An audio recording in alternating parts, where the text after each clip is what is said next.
Sekilas tentang proses 5 langkah. Yang pertama, mengidentifikasi kontrak dengan pelanggan. Yang kedua, mengidentifikasi kewajiban kinerja terpisah dalam kontrak. Ketiga, menentukan harga transaksi.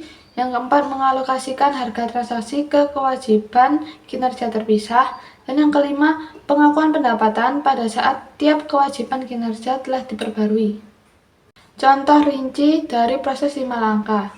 Mengidentifikasi kontrak dengan pelanggan. Langkah pertama, misalkan Tyler Engler memesan secangkir kopi hitam seharga $3 dari Bean. Tyler menyerahkan $3 kepada barista Bean yang menuangkan kopi ke dalam sebuah cangkir dan menyerahkannya kepadanya. Berapakah pendapatan yang harus diakui oleh Bean atas transaksi ini? Langkah pertama yaitu mengidentifikasi kontrak dengan pelanggan.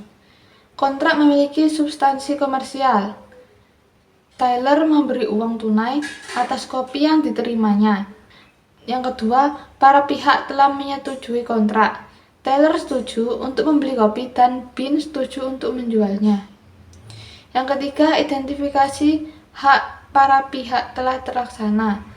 Tyler memiliki hak atas kopi dari Bean dan Bean memiliki hak untuk menerima uang sebesar $3. Yang keempat, syarat pembayaran sudah teridentifikasi. Tyler setuju untuk membayar sebesar $3 atas secangkir kopi. Yang kelima, sangat dimungkinkan bahwa kesepakatan akan diperoleh. Bean telah menerima uang sebesar $3 sebelum menyerahkan kopi.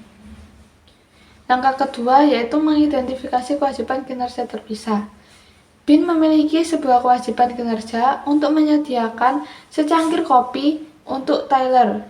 Bean tidak memiliki kinerja atas barang atau jasa lainnya. Langkah ketiga, menentukan harga transaksi. Harga kopi sebesar $3 dan tidak ada diskon atau penyesuaian harga lainnya. Oleh karena itu, harga transaksinya adalah $3. Langkah keempat, mengalokasikan harga transaksi ke kewajiban kinerja terpisah. Mengingat bahwa Bean hanya memiliki satu kewajiban kinerja, maka tidak ada alokasi yang diperlukan. Langkah kelima, mengakui pendapatan pada saat setiap kewajiban kinerja telah terpenuhi. Bean telah memenuhi kewajiban kinerjanya ketika Tyler mendapatkan kendali atas kopi. Contoh yang kedua, langkah kedua, yaitu mengidentifikasi kewajiban kinerja terpisah. Esokan harinya, Tyler memesan secangkir kopi lagi seharga $3 dan juga membeli 2 bagelen dengan harga $5. Barista memberikan produk ini dan Tyler membayar $8. Berapakah pendapatan yang harus diakui oleh Bean atas pembelian 2 item tersebut? Langkah pertama yaitu mengidentifikasi kontrak dengan pelanggan. Kontrak sah berlaku apabila sesuai dengan 5 kondisi yang diperlukan agar kontrak dapat dilaksanakan seperti yang dibahas dalam contoh sebelumnya. Langkah kedua yaitu mengidentifikasi kewajiban kinerja terpisah. Bean harus menentukan apabila penjualan kopi dan penjualan 2 roti bagelen merupakan satu atau 2 kewajiban kinerja. Berbagai kewajiban kinerja muncul ketika 2 kondisi terpenuhi, yaitu yang pertama, Bean menyediakan produk atau layanan yang berbeda. Yang kedua, produk Bean dipandang berbeda dalam kontrak apabila kewajiban kinerjanya sangat bergantung atau tidak saling terkaitan dengan janji-janji lain dalam kontrak. Oleh karena itu, setiap kewajiban kinerja harus dipertanggungjawabkan secara terpisah. Langkah yang ketiga yaitu menentukan harga transaksi. Harga transaksinya adalah $8, yaitu $3 ditambah dengan $5. Langkah keempat yaitu mengalokasikan harga transaksi ke kewajiban kinerja terpisah. Bean memiliki 2 kewajiban kinerja. Setiap kewajiban yang berbeda dan tidak saling terkait, maka tidak ada alokasi harga transaksi yang diperlukan. Yang kedua, penjualan kopi dicatat sebesar $3 dan penjualan bagelennya sebesar $5. Langkah kelima yaitu mengakui pendapatan pada saat setiap kewajiban kinerja telah terpenuhi. Bean telah memenuhi kedua kewajiban kinerja pada saat kopi dan bagelen diberikan kepada Tyler. Slide selanjutnya yaitu menentukan harga transaksi langkah 3. Nah, Bian berniat untuk meningkatkan penjualan smoke jumper coffee Bian pada hari Selasa yang hari dengan omset paling rendah.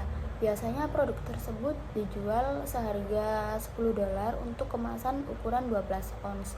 Tetapi Bian memutuskan untuk memotong harga sebesar $1 ketika pelanggan membelinya pada hari Selasa, atau harga diskon menjadi $9 per kemasan. Nah, Tyler datang ke toko pada hari Selasa dan menentukan untuk membeli sekantong smoke jumper coffee Bian dan membayar $9. Pertanyaannya yaitu berapakah pendapatan yang harus Bian akui atas transaksi ini? Nah, langkah 1 yaitu dengan mengidentifikasi kontrak dengan pelanggan. Nah, kontrak yang sah berlaku sesuai dengan 5 kondisi yang diperlukan agar kontrak dapat dilaksanakan seperti yang dibahas dalam contoh sebelumnya. Lalu langkah kedua yaitu mengidentifikasi kewajiban kinerja terpisah. Bian memiliki kewajiban kinerja untuk menyediakan sekantong smoke jumper coffee Bian untuk Tyler. Bian tidak memiliki kewajiban kinerja untuk menyediakan produk atau layanan lainnya. Langkah ketiga yaitu menentukan harga transaksi. Nah, transaksi sekantong smoke jumper coffee Bian yang dijual ke Tyler adalah $9, bukan $10. Langkah keempat yaitu menentukan harga transaksi ke kewajiban kinerja terpisah. Nah, hanya ada satu kewajiban kinerja sehingga tidak perlu ada alokasi. Lalu langkah kelima yaitu mengakui pendapatan pada saat setiap kewajiban kinerja telah terpenuhi, di mana Bian telah memenuhi kewajiban kinerjanya. Bian harus mengakui pendapatan $9 ketika Tyler menerima smoke jumper coffee Bian. Nah, slide selanjutnya yaitu mengalokasikan harga transaksi ke kewajiban kinerja terpisah. Nah, jadi harga transaksi dialokasikan untuk berbagai kewajiban kinerja berdasarkan pada relatif standalone selling price mereka. Nah, pada saat yang sama, Bian menawarkan diskon 2% untuk pembelian secangkir kopi ketika pelanggan membeli sekantong kacang mocha premium atau yang biasanya dijual seharga $12. Seperti yang diuraikan sebelumnya, bahwa secangkir kopi dijual seharga $3. Pertanyaannya yaitu berapakah pendapatan yang harus Bian akui atas pembelian dua item tersebut? Langkah pertama yaitu mengidentifikasi kontrak dengan pelanggan, di mana kontrak yang sah berlaku sesuai dengan 5 kondisi yang diperlukan agar kontrak dapat dilaksanakan seperti yang dibahas dalam contoh sebelumnya. Langkah kedua yaitu mengidentifikasi kewajiban kinerja terpisah. Kemasan biji mocha dan secangkir kopi merupakan produk yang berbeda satu sama lain dan tidak terlalu saling bergantung atau saling berhubungan satu sama lain. Lalu langkah ketiga yaitu menentukan harga transaksi. Harga transaksi adalah $13, yaitu $10 ditambah $3. Nah, langkah keempat yaitu mengalokasikan harga transaksi ke kewajiban kinerja terpisah. Jadi, Bian mengalokasikan harga transaksi untuk dua kewajiban kinerja tersebut berdasarkan data relatif standalone selling price sebagai berikut.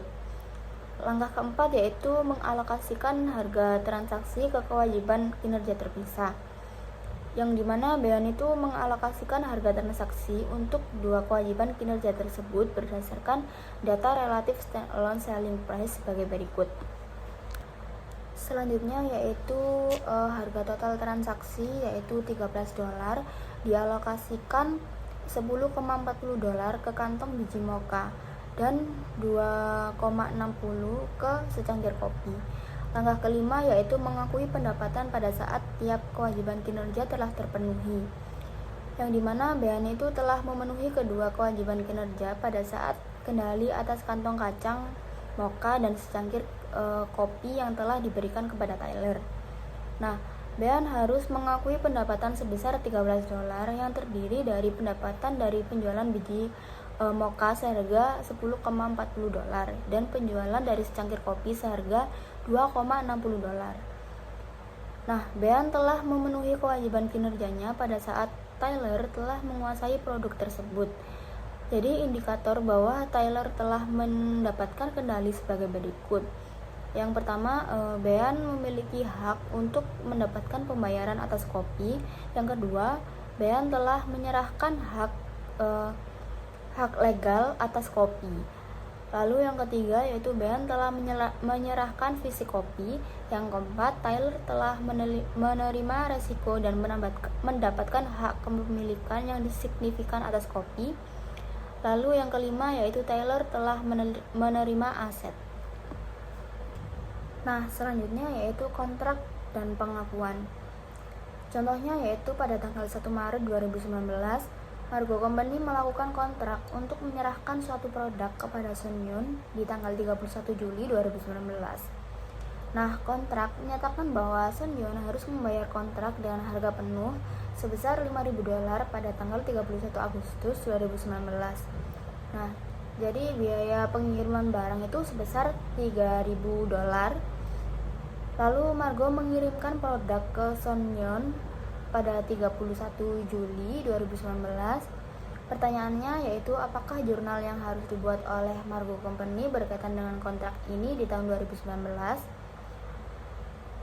Jadi jurnalnya itu untuk mencatat penjualan dan harga pokok penjualan, yaitu akun receivable 5.000, pada sales revenue sebesar 5.000, lalu cost of goods sold yaitu 3.000, pada inventory 3.000. Lalu contoh yang kedua yaitu pada tanggal 1 Maret 2019, Margo Company melakukan kontrak untuk menyerahkan suatu produk kepada Sun Yun di tanggal 31 Juli 2019. Nah, kontrak menyatakan bahwa Sun Yun harus membayar kontrak dengan harga penuh sebesar 5.000 pada tanggal 31 Agustus 2019. Jadi biaya pengiriman barang sebesar $3.000. Nah, Margo mengirimkan produk ke Sun Yun pada 31 Juli 2019. Pertanyaannya yaitu apakah jurnal yang harus dibuat oleh Margo Company berkaitan dengan kontrak di tahun 2019? Jadi Margo membuat jurnal berikut untuk pencatatan penerimaan uang 31 Agustus 2019. Cash sebesar 5.000 pada akun receivable sebesar 5.000. Yang pertama, ketentuan variabel. Harga bergantung pada kejadian di masa yang akan datang. Dapat meliputi peningkatan harga, penurunan volume, rabat, pemberian kredit, bonus kinerja, atau royalti. Perusahaan mengestimasi jumlah pendapatan untuk diakui. Yang pertama, nilai yang diharapkan. 2, jumlah yang sangat pasti. Nah, di gambar ini adalah estimasi ketentuan variabel. Yang pertama, nilai yang diharapkan yaitu jumlah bobot kemungkinan dalam suatu rentang jumlah tertentu yang dimungkinkan. 2, jumlah yang sangat pasti yaitu suatu jumlah tunggal yang paling mungkin dalam suatu rentang keluaran tertentu yang mungkin. Selanjutnya, contoh soal ketentuan variabel. Peabody Construction Company melakukan kontrak dengan pelanggan untuk membangun sebuah gedung senilai $100.000 dengan bonus kinerja sebesar $50.000 yang akan dibayar berdasarkan waktu penyelesaian. Jumlah bonus kinerja akan menurun sebesar 10% per minggu atas setiap minggu yang tidak sesuai dengan tanggal penyelesaian yang telah disepakati. Syarat kontrak ini sama dengan kontrak sebelumnya, dan manajemen yakin bahwa berdasarkan pengalaman, mereka mampu memprediksi kondisi kontrak. Manajemen mengestimasi terdapat probabilitas 60% bahwa kontrak akan sesuai dengan tanggal penyelesaian yang telah disepakati. Probabilitas 30% bahwa kontrak akan terlambat 1 minggu. Dan probabilitas 10% kontrak akan terlambat 2 minggu. Bagaimana Peabody harus memperlakukan pendapatan berdasarkan ketentuan ini? Lalu jawabannya, manajemen telah menetapkan bahwa metode probability weighted adalah pendekatan yang paling mungkin untuk melakukan prediksi. Yang pertama, jika tepat waktu 60% perubahan $150.000 menjadi $90.000. Yang kedua, lambat 1 minggu 30% perubahan $145.000 menjadi $43.500.000. Selama 2 minggu 10% perubahan, $140.000 menjadi $14.000. Jadi total keseluruhannya adalah $147.500. Keluaran yang paling mungkin apabila manajemen percaya bahwa mereka akan memenuhi tenggat waktu dan menerima bonus $50.000, maka berapakah harga transaksinya? Jadi $150.000 probabilitasnya keluarannya adalah 60%. Lalu yang kedua, time value of money. Kontrak atau transaksi penjualan melibatkan komponen finansial yang signifikan. Pertama, bunga akrual atas ketentuan yang dibayarkan melebihi batas waktu. Dua, nilai wajar ditentukan oleh pengukuran ketentuan yang diterima atau dengan mengurangi pembayaran menggunakan tingkat bunga imputed. Yang ketiga, perusahaan melaporkan sebagian beban bunga atau pendapatan bunga. Contoh soal time value of money. Pada 1 Juli 2019, C Company menjual barang pada Grant Company senilai $900.000 dengan memperoleh wesel 4 tahun bunga kupon 0 dengan nilai nominal $1.416.163. Barang memiliki harga pokok $590.000. Pertanyaannya A. Berapakah pendapatan yang harus C Company catat pada 1 Juli 2019? B. Berapakah pendapatan yang harus dilaporkan terkait dengan transaksi pada tanggal 31 Desember 2019? Jawabannya, jurnal itu mencatat pendapatan bunga pada akhir tahun yaitu notice receivable 54.000 pada interest revenue 54.000. Caranya adalah 12% dikali 1/2 dikali 900.000. Perusahaan tidak membutuhkan penggunaan time value of money apabila periode waktu untuk pembayaran ini kurang dari 1 tahun. Selanjutnya, ketentuan non-tunai. Barang, jasa, atau ketentuan non-kas lain. Yang pertama, perusahaan kadang menerima kontribusi seperti donasi dan hadiah. 2. Pelanggan kadang berkontribusi dalam bentuk barang atau jasa seperti peralatan atau tenaga kerja sebagai bagian dari ketentuan dalam penyediaan barang atau jasa. Secara umum, perusahaan mengakui pendapatan berdasarkan basis nilai wajar yang diterima. Ketentuan pembayaran atau terutang kepada pelanggan dapat meliputi diskon, rabat volume, kupon, produk gratis atau jasa. Secara umum, elemen ini mengurangi ketentuan yang diterima dan pendapatan yang diakui. Contoh soal diskon volume. Samsung Company menawarkan pelanggannya sebuah diskon volume 3% apabila mereka membeli produk setidaknya bernilai 2 miliar yen selama tahun kalender tertentu. Pada tanggal 31 Maret 2019, Samsung berhasil melakukan penjualan 700 kepada Artico.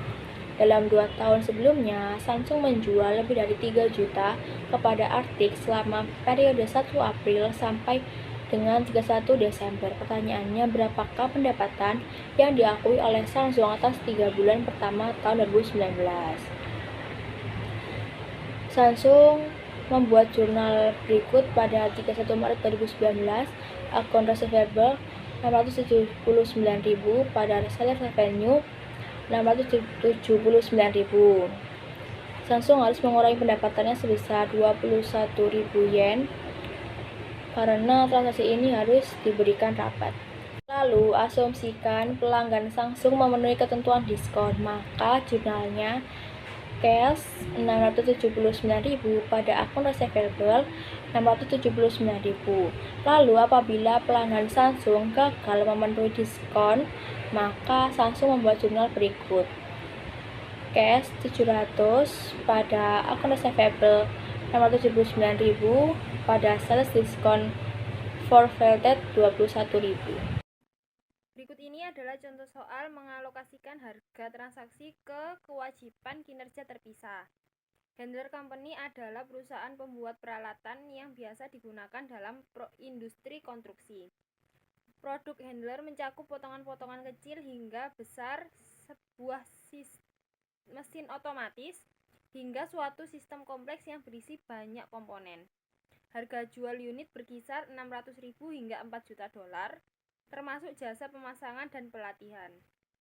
Proses instalasi tidak akan mengubah kekhasan peralatan dan tidak memerlukan hak kepemilikan atas informasi peralatan agar peralatan tersebut dapat terinstall sesuai dengan spesifikasinya. Handler memiliki kesepakatan dengan C Company sebagai berikut. C membeli peralatan dari handler seharga $2 juta dan memilih handler yang melakukan instalasi. Harga produk handler berlaku baik menggunakan atau tidak menggunakan jasa instalasi. Beberapa perusahaan melakukan sendiri pekerjaan instalasi karena memiliki pekerjaan pemasangan atau karena memiliki koneksi dengan pihak lain. Layanan instalasi yang sudah termasuk di dalam kesepakatan diestimasi memiliki harga jual terpisah sebesar 20.000. Selanjutnya, handler memiliki kesepakatan berikut ini dengan C Company. Pertama, harga jual terpisah dari sesi pelatihan diestimasi sebesar $50.000. Perusahaan lain dapat pula melakukan jasa pelatihan seperti ini. Kedua, C berkewajiban membayar handler sebesar $2 juta atas pengiriman dan instalasi peralatan. Dan yang ketiga, handler mengirimkan peralatan pada tanggal 1 Februari 2019 dan menyelesaikan instalasinya pada 1 November 2019. Pelatihan berkaitan dengan penggunaan peralatan dimulai sesaat setelah instalasi selesai dan berlangsung selama 1 tahun. Peralatan memiliki masa manfaat 10 tahun.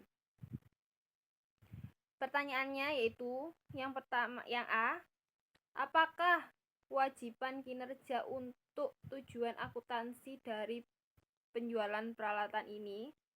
B, apabila terdapat lebih dari satu kewajiban kinerja, bagaimanakah pembayaran 2 juta ini dialokasikan ke dalam berbagai komponen? Berikut ini adalah jawaban dari pertanyaan-pertanyaan tadi. Jawaban A. Tujuan utama handler adalah menjual peralatan.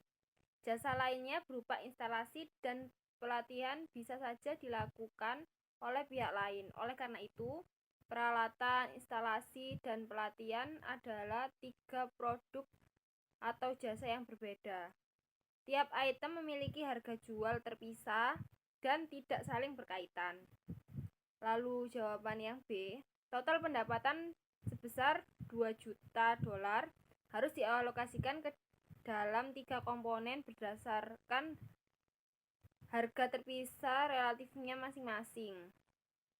Pada kasus ini, harga terpisah peralatan adalah $2 juta. Biaya instalasi adalah 20.000 dan pelatihan adalah 50.000.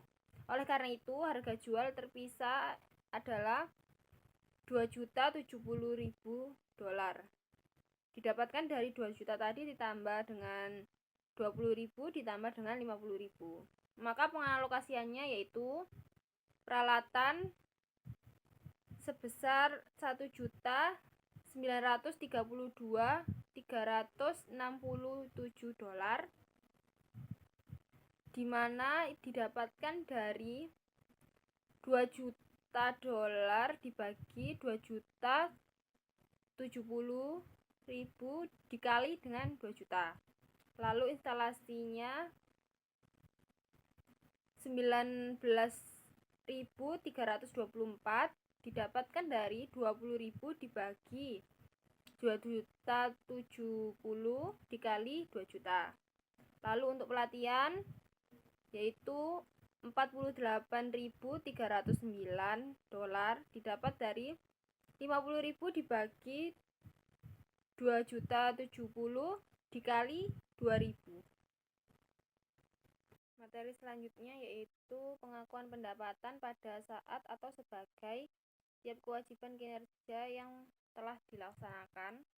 Jadi perusahaan memenuhi kewajiban kinerja pada saat pelanggan telah mendapatkan kendali atas barang atau jasa. Perubahan dalam indikator kendali, yaitu yang pertama, perusahaan memiliki hak untuk menerima pembayaran atas aset yang diserahkan. Kedua, perusahaan telah menyerahkan hak legal atas aset.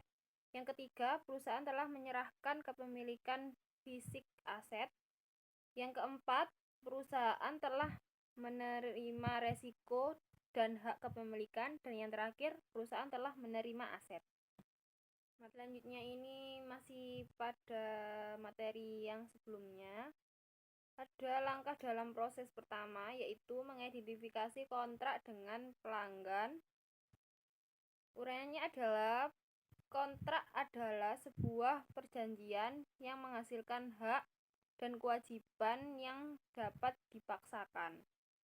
Jadi implementasinya yaitu suatu perusahaan menerapkan panduan pendapatan untuk kontrak. Selanjutnya, langkah dalam proses 2, mengidentifikasi kewajiban kinerja terpisah dalam kontrak.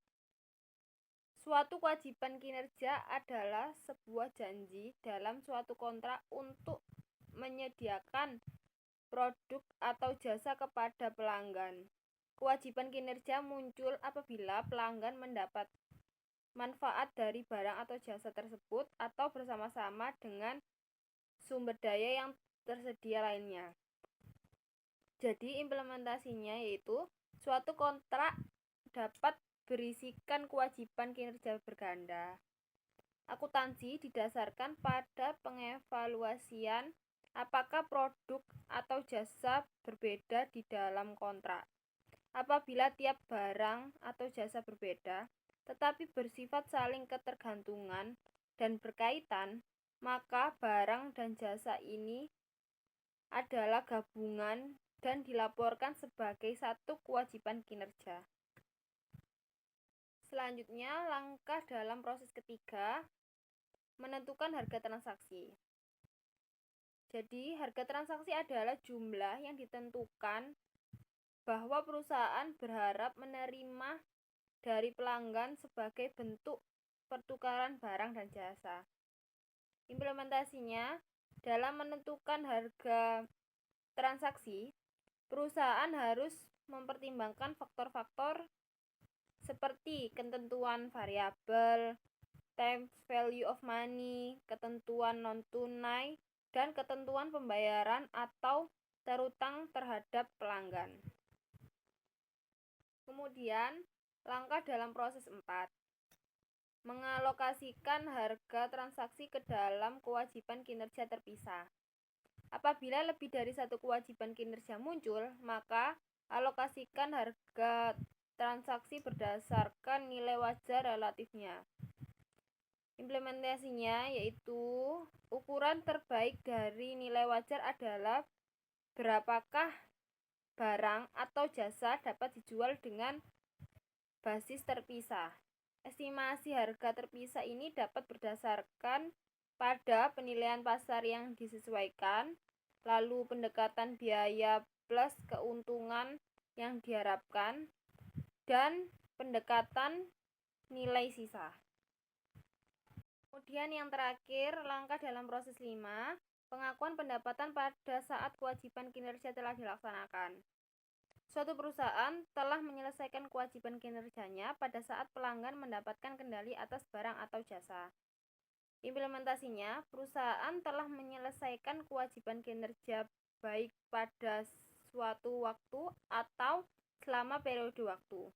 Perusahaan mengakui pendapatan selama periode waktu apabila salah satu dari kriteria ini terpenuhi. Yang pertama yaitu pelanggan menerima atau mendapatkan manfaat selama penjual melaksanakan kewajibannya. Yang kedua, pelanggan mengendalikan aset selama pembuatan. Dan yang terakhir, perusahaan tidak memiliki alternatif menggunakan aset.